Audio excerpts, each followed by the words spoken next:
Hello there everyone, and welcome to Crappy Reviews, where the games aren't always crappy, but the reviews usually are. I'm the Crap Gamer with you as always. Please take time out to hit the like and subscribe button if you enjoy the review. My channel has a lot of other reviews and gaming related content. Crappy Reviews is the home of daily gaming content. Think about that. Not a lot of people offer that. I do. Check it out, like, subscribe, all that good stuff. It means a lot.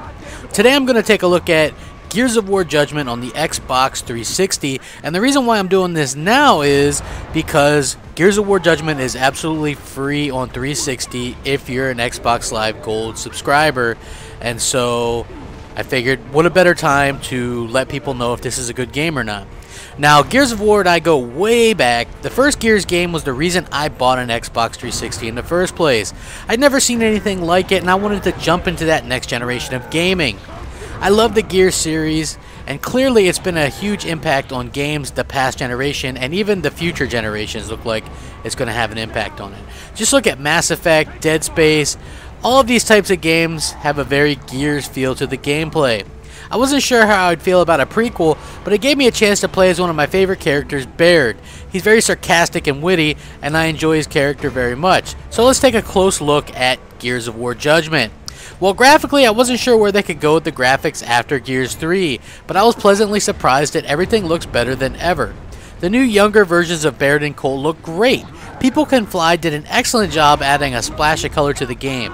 One of my big complaints in the past generation is that there's a lack of color in these hardcore games. I mean, the first Gears, the second Gears, the Killzone games, a lot of these games, even in this generation, you have like the Order, all these dark colored games, they're not brightly colored. I like colors in games. You have a color palette, use them. Now, the character models and little details are all very well detailed, and they look great. There's no screen tearing or slowdown or anything like that. Keep in mind that I installed the game on my hard drive, so that those things are less likely to happen when you do that. So you might want to keep that in mind. Well, if you download it for free, it's already installed. So now, if you've ever played any of the Gears games, you'll know more or less what to expect. Third-person action shooting at its finest. The cover-based system is still there, but you'll find yourself using that much less this time around, especially in the campaign. The biggest change to the gameplay is the class-based system. You now can change your weapons with the Y button, and that feels like a natural evolution to me. And the grenades are thrown with the bumper, which is also a nice addition. No more messing with that D-pad on the 360 controller. The part where they really kind of messed up is the online. Things like no downs in the team deathmatch or most of the modes. You can't plant grenades. You throw a grenade and it basically sticks to somebody. These are things that I have issues with, and it seems like they try to segregate Gears Judgment online with Gears 3 because there was still an active community and still is an active community on Gears 3. They wanted an equal community or a slightly different community on Gears Judgment, so I can see why they did change some things up, but I'm just not a fan of the online on this. Now, the story is pretty good. After completing Gears 3, I was kind of upset that everyone's history had been alluded to except for Baird's, and really, that's kind of a bummer. So I was actually glad that we got to see what got him and turned him into the person that he is today.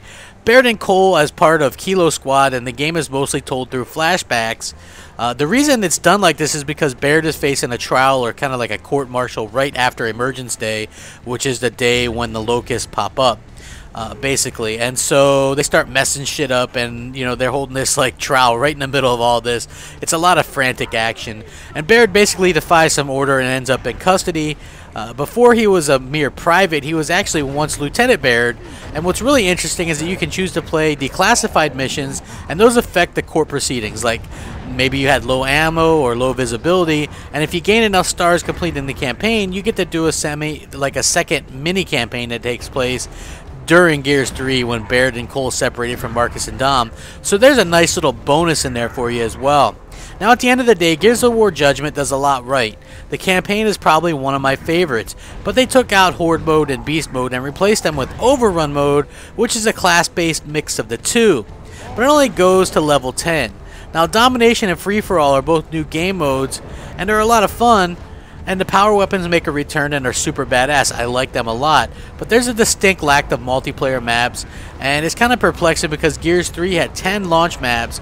Judgment only started with 4, and then I think there might be 10 overall now.